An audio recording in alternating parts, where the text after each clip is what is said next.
Yeah, good to go. All right. Well, welcome to the May monthly cohort gathering call. Again, we're scheduling these every fourth Wednesday of the month at this time, specifically for the 14 schools that are in 3 different cohort groups in the Seminary Environmental Certification Program. Each month, we're having an opportunity for one school to kind of give a summary report as to how their process is going, what they're excited about, what they're discouraged about, what they're encouraged about, and how we can kind of see if the group has any questions or input to them on their report. And that report's going to be, we're going to start off the hour with a report from Christian Theological Seminary in Indianapolis. So Rob Saylor, if you would start the report from your team and let us know how things are going in Indy. Sure. I can maybe speak for 4 or 5 minutes, and then is that an okay time frame? That sounds good. Okay. Well, as I think we've indicated to you before, but some of you might be hearing it for the first time, one of the things that we've really discovered here at CTS is that the language around these issues that resonates in our setting really centers on eco-justice and ecological justice. That's, as we know, there are a variety of options for how we speak about these things, creation care, that kind of thing. CTS self-identifies as a progressive seminary with particular emphases around things like racial reconciliation, LGBTQ issues, that sort of thing. So what we found as we sort of informally beta tested a lot of the verb possibilities for describing this is that the more we could integrate these sets of issues in with particularly issues around urban poverty, race, income inequality, that sort of thing, that's really where communal excitement began to take hold. And so I think to that end, we've had a fairly successful spring semester. The highlight, I would say, and I'm not sure if Ray is on the call yet. I'll let her describe a little more about the chapel service that we had. We had a chapel service around Earth Day that was really centered in trying to liturgically enact the connection between some of these themes, for instance, racial justice, income inequality, and ecological degradation. But after the chapel service, we had a panel of local practitioners. We served a vegan meal, and we had a pastor whose congregation recently went through LEED's. They rebuilt their sanctuary to be LEED certified, and he has given a lot of thought to the role of eco-justice and creation care in liturgies. And then we had a woman who retired from Lilly Pharmaceuticals, a chemical engineer who has started she lives in a very economically challenged neighborhood in Indianapolis. And she started a combination community gardening program with after-school tutoring with a lot of the area youth, in which the tutoring incorporates particularly food education, where food comes from, gardening, that sort of thing. And that project is, I think, iconic for the sort of thing that really, again, gets a lot of traction here at the seminary, in that it addresses issues of race, income inequality, that sort of thing, and ties creation care right in there. So that was very well attended. It was about 35, 40 people, which for us is quite good. And the other nice thing about that event is it became a kind of what I would call an impromptu asset mapping summit, in terms of, because I would say about 8 or 9 of the 40 or so that came representing their own organizations. And even though it wasn't a formal show and tell type thing, it was a nice way to look around and see all the different things that are happening in the city of Indianapolis around these issues. And I think there was a fair amount of networking and so on that went on afterwards. So that was a success. Another thing that I think happened very well this semester is that we were able to have some pretty frank conversations with the board of directors. And our board is almost exclusively made up of church leaders and mostly business leaders and nonprofit leaders in the city of Indianapolis. And what that meant is that we were able to really put the question to them, what would it mean to form our students in place in the city of Indianapolis in such a way that those who are preparing for ministry, for community leadership, can be learning from the best of practices of corporations, nonprofits, really key business leaders and urban planners within the city. And again, since it's our board, these are people who are fairly highly placed within those circles. And we ended up with a really fantastic brainstorming session, particularly around water issues in the city, sort of water distribution, how the infrastructure around water is thought of in the city. The state of Indiana has the worst water in the nation. We're number 50, I believe. Wow. So water is kind of is a touchy and vital topic around here. So I think what that means is, as the board really helps the faculty think through some educational priorities, ideas around field placements, around things that our students can be doing if they're going to be preaching and leading churches around these issues. I think that we opened up some good doors there. Those are two highlights that I could think of. I'm not sure if Ray is on the call yet to be able to talk more about the worship piece. There's Ray. Hey, I'm here. Hi. Ray, I was just describing the luncheon and the stuff around the board, but I figured you could talk about the chapel service and what's happening there. Yeah. Hello, everyone. Worship was really good. We had a really good turnout, not only from our own community as far as CTS is concerned, but we had a really good turnout as far as the community abroad, the community that surrounds CTS. Our chapel assistant purchased some greenery, and so it made it very appealing. We had the greenery in front of the podium. We had greenery in front of the communion table, and he found a picture of the sun shining through some trees, a very huge picture that got put up behind the communion table. We sang. We had one of our professors, Dr. Carol Johnson, to help us with the with planning the worship service, and so she wrote a call to worship that integrated justice creation or creation justice. I'm not sure about the specific terminology, but elements of Genesis were in there. You had elements of, like, I feel like the Song of Solomon was in there. It took up the whole page. It took up the whole left side of Wonderful. Of the bulletin, which is not normal, but we let it be what it was. At first she said that she was not going to do it, and we were like, "Come on, Dr. Johnson, like, you can do this for us." So she wrote it out, and it was beautiful. We had a guest. And Rob, I can't call her name, but I know you can. She talked about a community garden that she started. If I'm not mistaken, she's from, I want to say Ethiopia, but that might be wrong. And she's now here in the States. And she started a community garden, and this community garden employed, quote unquote, young people. They were volunteers. And in them volunteering to help with this community garden, it helped them to see nature, it helped them to see God in nature, it helped them to be able to take better care of what was around them. It cleaned them up in the sense that she spoke of how they may have come and might have been using, less than heavenly language and things of that nature. Their manners may not have been the best. And she said she never forced them to do anything. She just set an example, and now she has been able to see how that work impacted them, because now they take better care of the environment. Our preacher, Preston Becker, just graduated this past Saturday, and he did a very, very good job with his sermon. He was very intentional on talking about water. I think it was very interesting that I came in.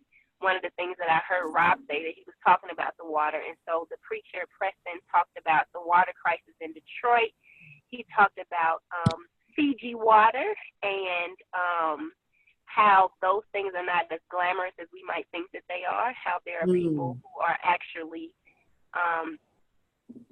we are able to drink these bottles of water literally off the backs of other people who are being burdened. Right. And so it was very informative. It was one of those, you know, if you can't say amen, say ouch. And so I think there were a lot of silent ouches taking place because of you know what was going on. And then we had Reverend Bede Hill Soto, who is from Mexico. She is a graduate of CTS as well. She did a very beautiful job with the communion.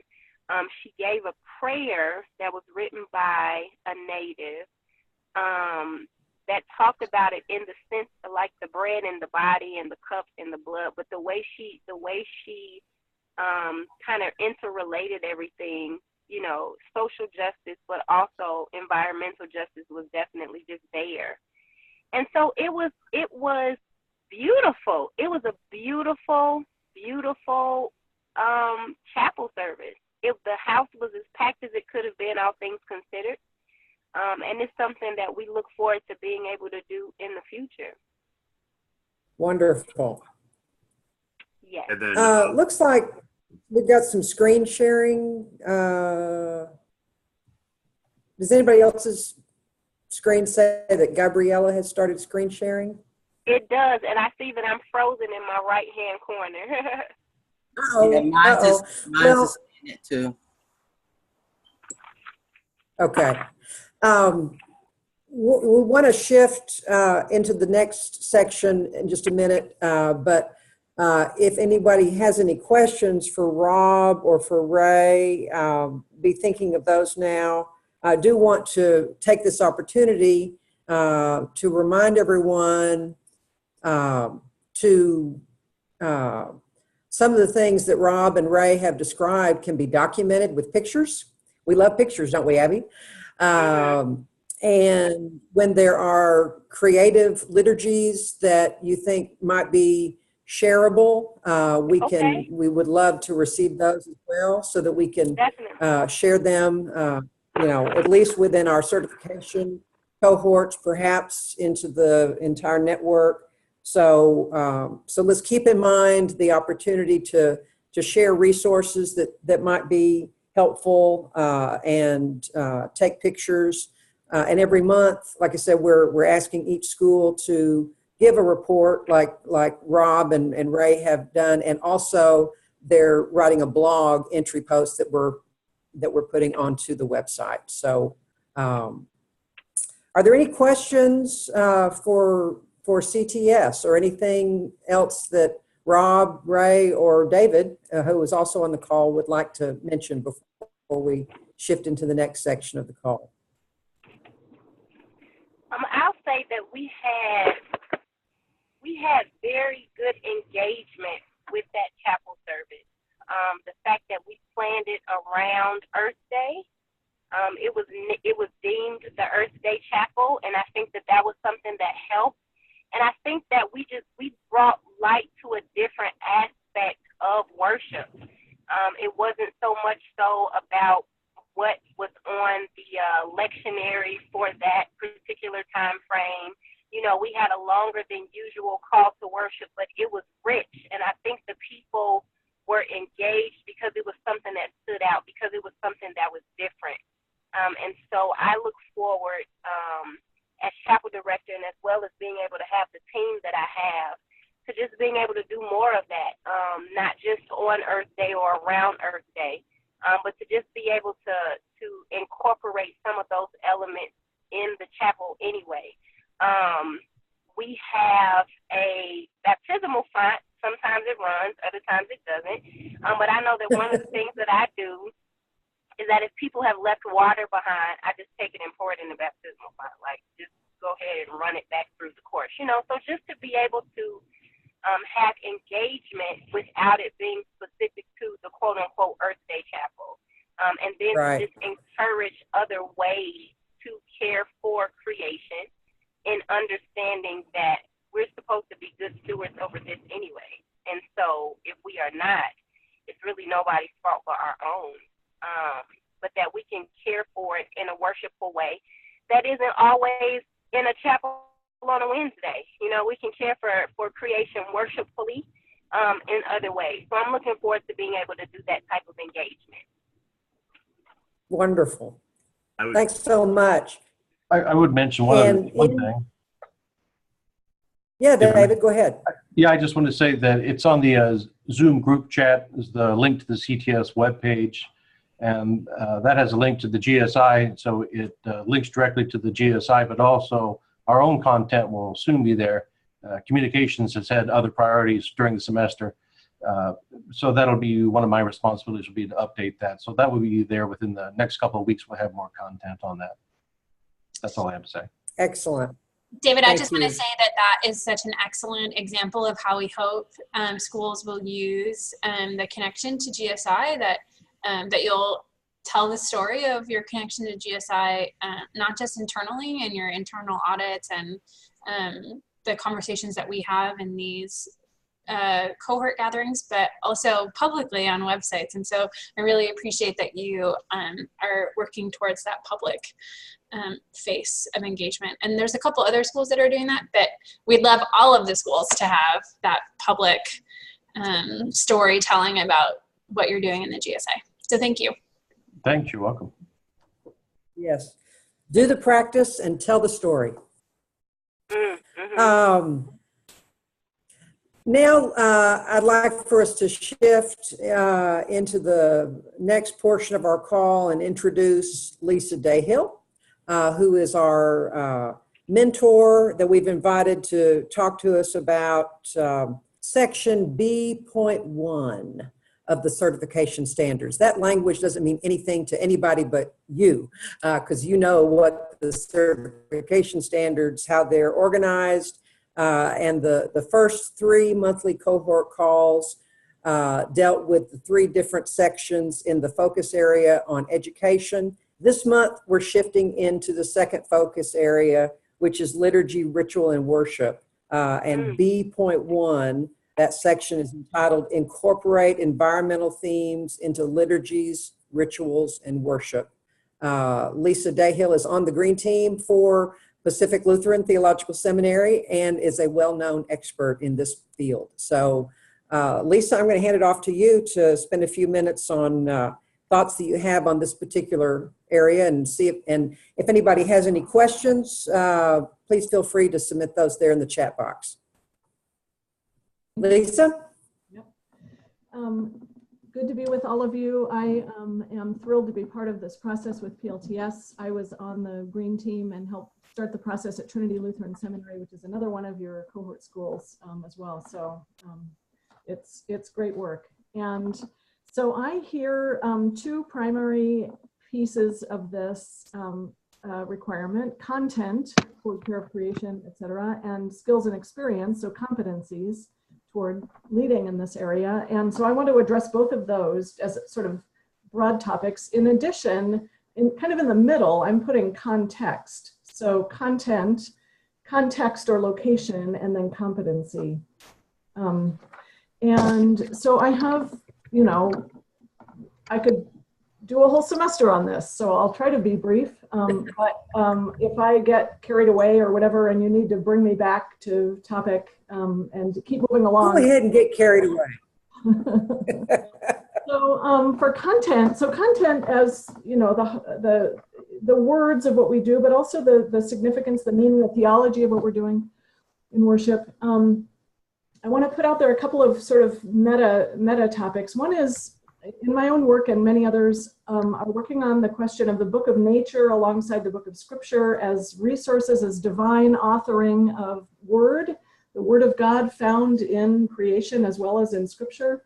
This ancient Christian insight that has been lost for a while is being reclaimed in, you know, different ways. What does it mean to learn and teach people to experience God speaking, singing, you know, moving, lamenting in creation itself, in the voices of creation itself. So book of nature and our attention to that is one piece. Another is truth telling or confession of reality. So how can worship better tell the truth about God, the truth about the world, the truth about ourselves, to the extent that our worship is too anthropocentric? We're not telling the truth about any of those. Or to the extent that our worship functions in any other way as an abstraction rather than naming in reality, that's a problem liturgically, whether that has to do with ecology or anything else, right? We know that. So what does it mean in terms of our ecological commitments and eco-justice commitments to tell the truth? And we heard a great example of that from CTS. It sounds like that chapel service was a powerful example of confession of reality and telling the truth. And then the third piece under content is not so much of a meta piece, but just to, in fact, I'll just say it right now, is just to say, to highlight the importance of learning to think about the category of earth inclusive language. So we are, working hard for many years on gender inclusive language, and we no longer have prayers that say something like, "Oh, Father, bless the sons of men," right? Like we used to have 50 years ago. So, but we still are using such anthropocentric language. So even in services that are not specifically creation centered or creation themed, can we learn to start using earth inclusive language all the time, like we use gender inclusive language all the time? So for instance, lover of earth, you breathe in all creation or all creatures and you are the life of the world, blah, blah, blah, blah. So could every prayer in some way or another, whether in naming God or in including creation and not just people, be an earth inclusive prayer? So I was gonna do more on, I'll say more about the Book of Nature thing as we move along. On confession of reality, just, this is so obvious, but maybe it's not in every context. Christians often are not as good as our Jewish brothers and sisters, maybe, in having lament as part of our worship services, in bringing out the crying out of pain. We're better at confession than we are at lament. Even our confessions, though, are not necessarily naming the fact that Indianapolis has the country's most polluted water, if I got that statistic right from Rob a few minutes ago. So that kind of thing. How can our rites, our confessions, our laments name real grief, real losses, specific injustices and evil that we see that we need to name, whether that's local or national or international? I think of an example, I'll just name this one example from Trinity. We were doing a waste audit as part of our Green Seminary initiative. We were auditing, all our waste, trash, and on a particular day, we gathered all that up and counted and tracked it, all the trash cans, the recycling bins. And that night, this was a week that we were doing the whole week of chapel, the green team was. And we did the waste audit on, I think it was a Monday, I don't know, and then brought all the waste had moved all the chairs out of the big, beautiful chapel space and into a big circle and spread tarps all over the floor and dumped all the waste from the entire waste audit of the seminary into the middle of the chapel space on these tarps. And so Tuesday's worship was chairs around all of our waste and prayers and lament, and then we gathered it all up and took it out to, we didn't have composting. I hope they do now, I don't know, but we had recycling and trash bins. So there was, this sort of ritual procession with the waste, but very clearly, powerfully, it's a powerful thing to have your beautiful worship space filled with your own trash. So it brings into visual focus and liturgical focus. So something of this same sense of what would it mean to tell the truth in worship about what we're doing in creation, to creation, and also to tell the truth about the beauty and the diversity of creation, to get to know our interspecies neighbors, to be able to name them by name, to be able to pray for them by name. So also at Trinity, we began the practice while I was there early on of naming Alum Creek, the creek that flowed right by the seminary, and the prayer of the ELCA Eucharistic intercessions includes a prayer for creation each time. And so but to make that not just general, but specifically particular national or international needs, but also Alum Creek, what's going on in Alum Creek? What do its creatures need right now? Who lives there? Humans, as well as other creatures who live in that watershed and in that creek area, and getting to know them and praying for them, and making our liturgical language as alive to place and reality as we could. And that includes also things like naming in baptismal prayers the sources of the water, Many have written about that. So knowing your watershed and naming that as you're baptizing someone.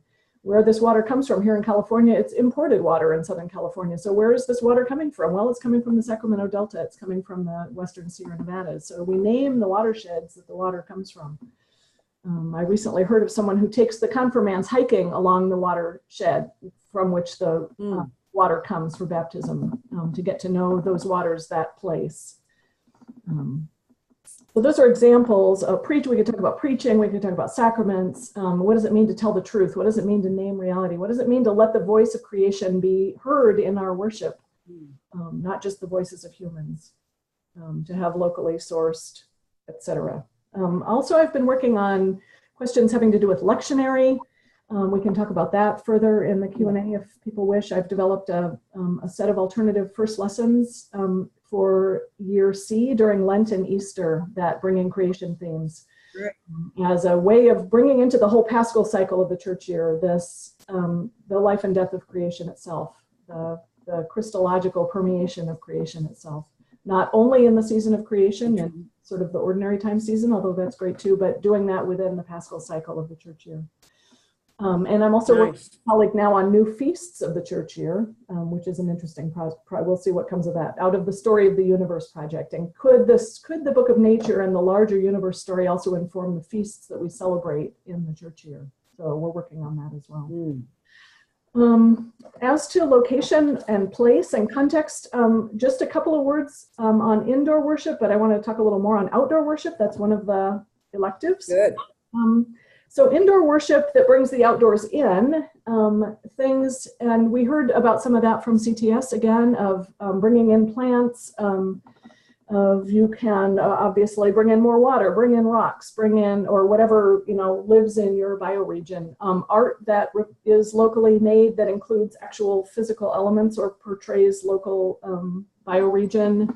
With local artists is great. Clear glass is great if that's possible in your space, if you're reworking that to be able to look out on the world instead of creating this sense that sacred space is only in and what's out is to be blocked out. Yeah, we can talk more about indoor worship and its elements and how it can become more physically connected to the larger world. But just to say a little more about outdoor worship,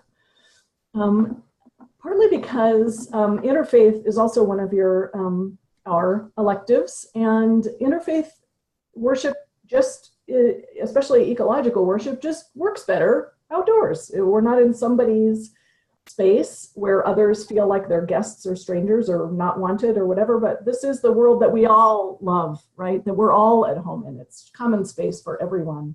It is our holy ground. And makes that interfaith connection. Everyone's on equal footing, literally, right? And then also being outdoors allows us to sense more fully that this is an interspecies world. This is an interspecies faith. It ought to be, I believe. And that the worshiping community is not just humans. The worshiping community is all of creation. And so being out is awesome in that way. And therefore, that means not just moving outdoors and doing outdoors what we always did indoors with, extension cords and keyboards and chairs and rows, and we're going to pretend we're in, but because then people can't hear or it just doesn't work, and it reinforces still this sense that it's just all about us humans. We just like being outdoors because it's sunny or something, instead of what does it mean really to worship with all of creation? And listening and engaging and being with all these other creatures on their own terms. And depending on context, that includes a lot of other humans too, right? So how are we with our neighbors, and who are our neighbors? And how does it feel to be doing our worship thing? What symbols do we bring with us outside? And how do we dress? And are others invited in or welcome in? Or how do, what can they see or hear of what we're doing? All those kinds of questions are open when we are worshiping outside. So for lots of reasons, taking worship outdoors really is a powerful and important, I think, essential piece of all of this. I'm glad it's one of the, I think it ought to be a requirement, not an elective, but I'm not in charge. Well, that's something to think about. That's good. Yeah, because alienation from the life of the natural world is just so pervasive. We go from home to car to building, sanctuary, church, worship, or school, or whatever, work, and home without ever engaging consciously, perceptively this larger natural world. So learning to worship in a much fuller context is an essential piece of inviting everyone into just even noticing who lives here and who's missing. What birds have stopped coming through? Well, you're not going to know that if you didn't know who they were in the first place, that sort of thing. So and also in creating, I sort of touched on this a moment ago, but this sense that the whole world is the holy ground that we're invited to love, and through which God speaks, still speaks, even degraded, polluted, harmed as it is. So this Exodus 3 vision of take off your shoes for this is holy ground, or this Genesis 2 sense that we're made for earth as paradise. That's what we're created into, we Adam in this Adama world, right? And so again, worshiping outdoors is an essential piece of people getting this bigger sense that Christianity, Judaism, whatever religion they are, belongs outdoors. It is an outdoor religion. It encompasses and necessarily includes all of this. So I've written on, from a Christian perspective, the importance of beginning to baptize outdoors again. As the early church baptized in local waters, so we too need to return our practice of baptism to the local creek, the local river, the ocean, the spring, whatever it is, the essential theological connection of sacramental life and earthly life. We've separated those into holy space and holy water and all that kind of stuff, and it doesn't work. It's not working. We're killing the world. We need to allow the sacramental fullness of the world to be part of what we do every time we have a baptism or an affirmation of baptism or whatever we're doing. It's out there in the creek. And if the creek is not fit to baptize in, well, then we clean it up. All Christians in the watershed have to be about keeping this creek and all of its life as a place into which we are inviting new Christians to experience the death and resurrection of Christ and the body of Christ and the fullness of Christ. So, sacramental life outdoors is something different than sacramental life indoors, and new metaphors arise, new powerful connections, spiritual connections with the larger life of the world are made for people as part of what it means to be baptized in this case. But then there's a whole bunch of other rites that can take place outdoors as well. So I mentioned affirmation of baptism, standing in the creek and affirming our baptism.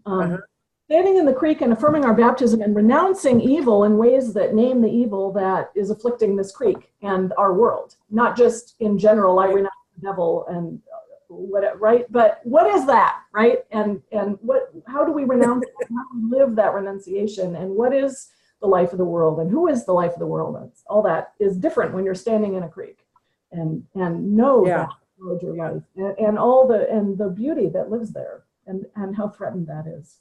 And the humans who live there too, just to keep bringing into our awareness the fact that that as we heard as well from CTS, all the questions of economic injustice are completely interwoven with these ecological questions. And in Columbus, Ohio, the creek next to the seminary, it was the people who had no permanent homes who were living in that creek zone with whom we wanted to be in relationship and for whom we prayed as well. So, but what is that in your context? I don't know. You figure that out, right? And name that, and that's part of your own worship life. Street church is another example that many of us, are aware of, and street church as a regular phenomenon in many urban areas is outdoors in all weather. And they're doing a great example of how does it work to be doing outdoor worship, and can we connect with those folks in doing ecological outdoor street church? Street church. Bishop, yes. What? You called it street church? Yeah, street church. That's not a thing people know. It's a movement. No, I've heard of Forest Church. Yeah. I've heard of Forest Church. I've heard of Dinner Church. Yeah. Huh. There's so Wild Church Network is a community everyone should know about people doing worship outdoors like we're discussing, and Dinner Church. But street church is a movement of people, and maybe there's various names who are worshiping with communities of those who are homeless or don't have permanent homes, and do this ministry outdoors. Very good. All the time, year round. All good. the time. Yeah, it's great. And then of course, like seasonal. I want to make sure, Abby, have we had any questions come in yet from anyone? Do submit those in the chat box, folks, if you have any questions or comments for Lisa. Just want to say that, and then go ahead. Yeah, so David has offered several options for more information about Superfund sites and cleanup information, as well as how to find out what are the most polluted areas in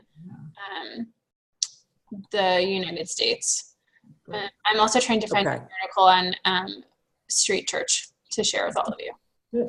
Okay. Okay. All right, so let me just say another piece, moving into sort of seasonal rites, and that connects because one of those, along with things like solstice and equinox and learning to celebrate Earth seasons as well, are things like a Good Friday Stations of the Cross, right, that includes ecological, so Superfund sites in your community. That's a great example, David, thank you. And, or, you know, places where pollution is causing asthma in an inner city neighborhood, some, you know, plant, factory, or, you know, production plant or port or place with a lot of pollution is another place that can be part of a Good Friday Stations of the Cross. There's also a Stations of the Cosmos being developed from a church in the United Church of Canada. I can say more about, although I don't know it as well. We did an Ash Wednesday rite this past February here in Southern California. Right. Fire was the biggest wildfire in California history. We did an interfaith Ash Wednesday rite out in the ashes of the Thomas Fire. It was awesome. We anointed people with the ashes from the fire, named species that were lost as well as human losses. There was Chumash leadership, awesome Chumash leadership, Shinto leadership. So interfaith Ash Wednesday, they were, you know, it kind of worked. It was really powerful. Seasonal things, the Jewish Tu B'Shvat festival is also a powerful tree-based rite in that tradition. Let me just say, yeah, okay, so then just briefly on competencies, I just named a few. So one, and I've sort of touched on these, so how do we help students and ourselves learn to listen to the neighbors outside our walls? And so worship emerging out of listening to God, listening to earth, listening to the neighbors near and far, listening comes first. So how do we do that on all these levels, learn to listen? Related on a local level, bioregional competence. So if I'm going to be crafting liturgies and prayers and rites and renunciations and all the rest, laments, that tell the truth in my place, I need to know something about climate injustice globally and what's going on globally, but also locally, as I was saying, sort of what species live here, what, you know, what's the water flow and pattern, what's, we don't teach, we hardly know this ourselves, most of us. So how do we teach seminarians much, much more about what they would need to know to craft a baptismal rite that honors the hydrologic cycle of this place and it can clean it up if it's needed, and what creatures are threatened here, and everything. It's, of course, there are no edges, right? But to teach and immerse ourselves in bioregional competence is essential for doing, I think, creation related worship. Another is improvisational skill. So moving worship outdoors especially requires a lot of improvisation. It requires a powerful, strong liturgical sense to know how the rite works and have it in your bones so that you can lead it and improvise when needed, so that you're free to look people in the eye. You're not wedded to pieces of paper. We're not reading a script. We're able to do a much more dialogical thing, maybe, whatever works in a given tradition, but a strong liturgical sense, but also a playfulness about, you know, you don't know who's going to show up, or you can't just, it doesn't work the same way. So how do we teach the presiding skills that are needed for outdoor worship? It's similar, not different, not unrelated to how we teach indoor worship presiding skills. A little different, along with sort of contextual thinking. And outdoor worship is complicated because you have to plan on a whole different scale than for indoors. But, you know, how do you plan on a practical level for how are people going to hear? Accessibility issues. If we're going to be in the creek, can everybody get there? How are we going to do this? How long does it take to walk from here to there? All that kind of stuff. So, you know, just sort of the practicalities of these movements as well. Yeah. so much. That's enough. Yeah, let's take a pause. As we're talking about earth-inclusive language and the bioregional competencies, there's so many ways that this can bring our liturgy, ritual, and worship alive in our seminaries and theological schools. We talk about how this certification program is intended to be a transformational experience, not hinged on any personality that graduates or retires and then it goes away. But how else can we better allow it to transform us than through some of the things that Lisa has lifted up already? Rob does have a question for you, Lisa, in regards to the earth-inclusive language. Rob Saylor from CTS wonders, how does one balance earth-inclusive language with a sort of strategic anthropomorphism for those who are focused on how this ultimately impacts human populations? Yeah. I can just expand on that a little bit. I think that the fact that at our seminary, a lot of it does ultimately come down to how it affects human populations is not first and foremost a lack of ecological imagination. It's more just a sense that, as you well know, a lot of seminaries operate under pretty stretched circumstances as far as what gets attention. And so if you come in saying, well, it's also about the rivers and the animal populations and so on, people will say, oh, well, that's all well and good, but we're barely keeping it together in terms of focusing on some of these other issues. So the goal really becomes, well, how do you hardwire this into the existing priorities rather than adding on new priorities? So that was sort of where that question was coming from. Yeah, great question. And that's in a way, you're naming precisely the idea that to the extent that our worship language can begin to bring in these motifs all the time, as opposed to always sort of as an add-on, we can start to sense that the fact, as you're saying, that these are inextricable from each other. How we treat soil and how we treat society, treats women and girls, how society treats people who are not Anglo, white, privileged, rich, they're all of a piece. And so this view from the underside, right, is all of that. And our worship language at all times can reflect that and honor that in playful ways, just to make it always sort of a thing, not that it becomes the only main focus. And certainly the central content can still be in any given place, whatever it is. And that may well be something human-centered at any given time. But if we can do a human-centered justice campaign with earth-inclusive language, we're communicating that it's all of a piece and that that we're all part of this bigger, beautiful, joyful, threatened world, one world. Yeah, that we all share. We all breathe the same air. We all drink the same water. We all depend on this earth, and its life is our life. And every campaign, injustice anywhere is a threat to justice everywhere. Very good. Ray at CTS also just made a comment about the appeal of doing outdoor worship. They have a great space. And Bill Brown looks like he's got a comment there. Can you see that? Speaking of chapel services, he said he helped lead a service during Earth Week that was a lament for extinct species. It was a powerful moment of expressing grief and committing greater resolve to preserve biodiversity. And he says he agrees that we need more lamenting in the church. Yeah, great example. Bill Brown, are you there? Anything to add to that? No, except thank you, Lisa. That was very powerful. I want to say one other thing. When you talked about the sacramental nature of the world, you can actually go back to Genesis 1, in which that whole first creation account is structured according to the architecture of the temple or the tabernacle. Those 7 days of creation are actually 7 pillars that if you line them up symmetrically, you get the architecture of the temple. So the first temple in the Bible is not Solomon's, it's actually creation. Yeah, thank you. Great connection. Amen.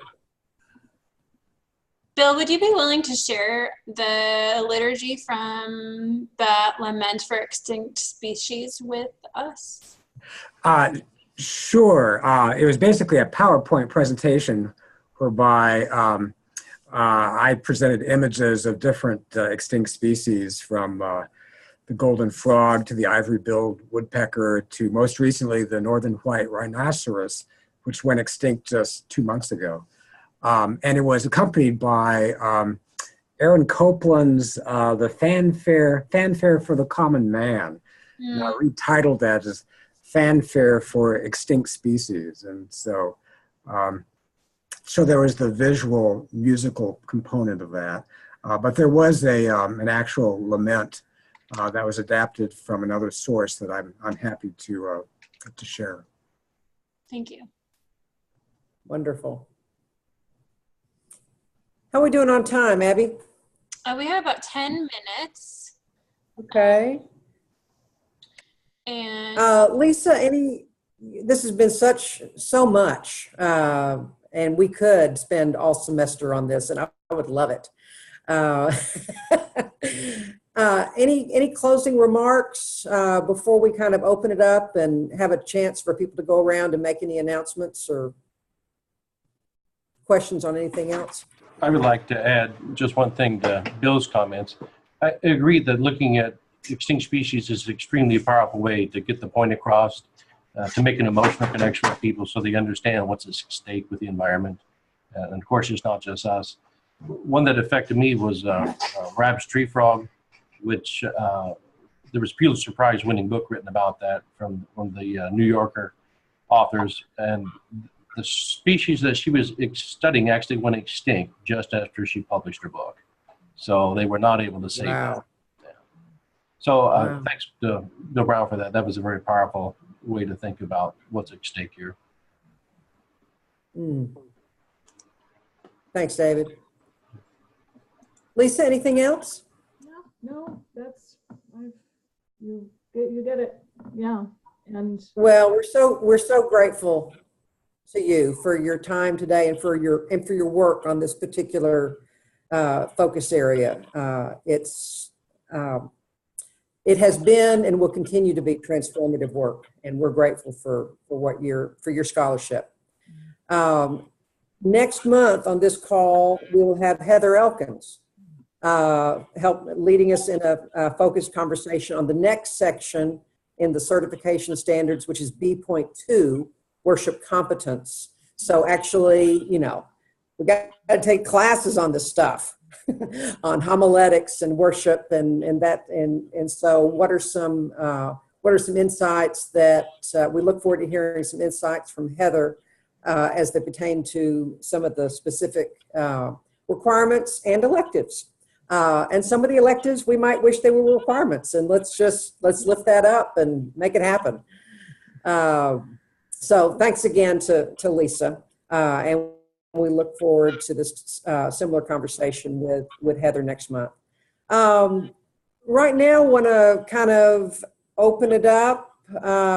If anybody has any announcements or questions on any other certification area or about the process in general.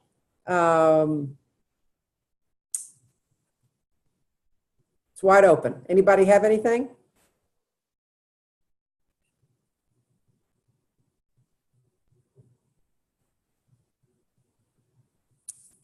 Sarah, I'm happy to announce very provisionally that we've just established a commitment, at least, to create an MATS degree program focused specifically on ecology and creation care. And we're hoping to launch that beginning the fall of 2019. So Wonderful. We're rallying our faculty behind it and beginning to start working on courses. The other innovation is that this will be totally an online course, which will also be a relatively new venture. Oh. So, yeah, that's my announcement. And Great, lots of great. That's exciting.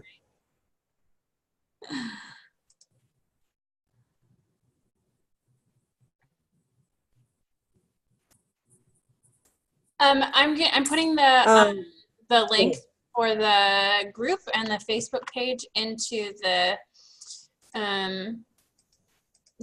chat box. Wonderful. So have them. And I suppose I could note too. Yeah, the face. What's that? I was just going to say, I could note that I have some various Eucharistic prayers and other adaptations of Lutheran rites, in particular, affirmation of baptism, and some other ritual resources that I can send in to you too, Sarah and Abby. Yeah, we'd love it.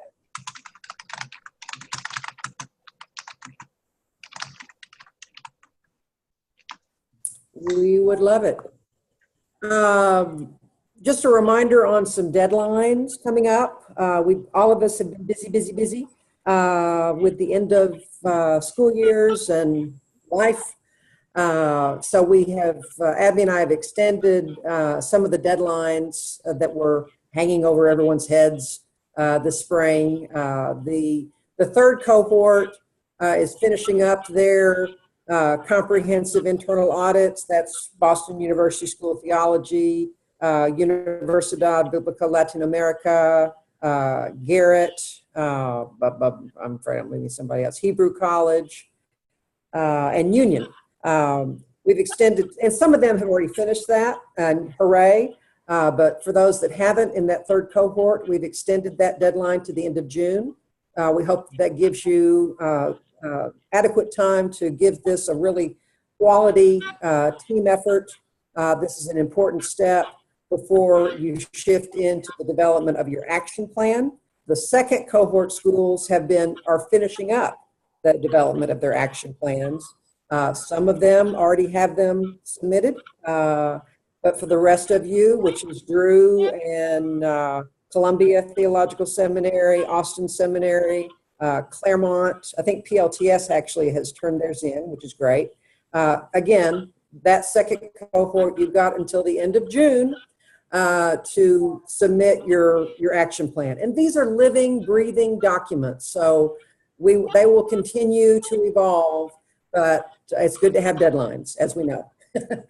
And then the pilot cohort, the first 4 schools that kicked us off a year and a half ago, MTSO, Trinity, Proctor, and Christian Theological Seminary, who we heard from already. They turned in their action plan a few months ago, and so what we're waiting to get from them is their progress report on how it's going. What items did you say you were going to do that have already been done? Which ones are pending? Which ones do you need help from us? So so we've got 3 groups of schools, 3 different cohorts at different stages of this process. But this monthly call brings us all together so that we can learn together, encourage one another, and remind ourselves that we're not in this alone. You're not alone at your school. You're in this with a team. Your school is not alone in the process. This community of 14 certification schools are here for each other. So that's one of the exciting parts about this monthly cohort gathering call.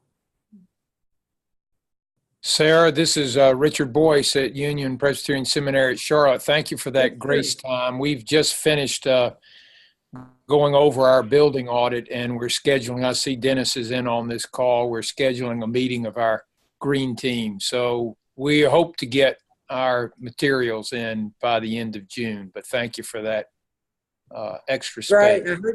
Yeah. No problem. I heard you had a good meeting with Colby May. I did. Who, of course, is doing the energy audits for all of your schools. We're having That's some right. lively discussions about set points for heating and cooling in this building. So, yeah. Well, we appreciate your leadership. Yeah, thank you. One of the things that Sarah and I are really looking forward to is having Colby, who's done all of the energy audits for all of your schools, or will. He'll be with us to talk about energy later. And those of you who have met with him before know that the way Colby talks about energy savings and set points is really like listening to someone preach the gospel of Jesus Christ. And so it's like listening to Lisa talk about worship. yes, It's like so he's passionate. And so we continue to feel really great about sending him out into the world to talk about set points because it's great. So, and I do also want to just echo Sarah's words about deadlines and hope that you all will feel comfortable reaching out to us if you need more time or extra support. That is what we live to do. So. Thank you all for this Zoom. It's great to see people like Bill and Carla that I know in other areas, you know, to know we're part of this team together. So that's great fun. Thank you. And meeting new faces. Yeah. That's great. Next month, the school that we will hear from is Garrett Evangelical. Is that right, Abby? Yep. Yep. Great. We'll hear a report from Garrett to hear how things are going with them. We'll have a focused conversation with Heather Elkins on worship competence. And as always, Abby and I are available whenever you need to get together. We're glad to help in any way we can. I think that's all I've got. Anybody else have anything before we go? If not, we'll see you next month. Thank you, CTS, and thank you, Lisa Dahill.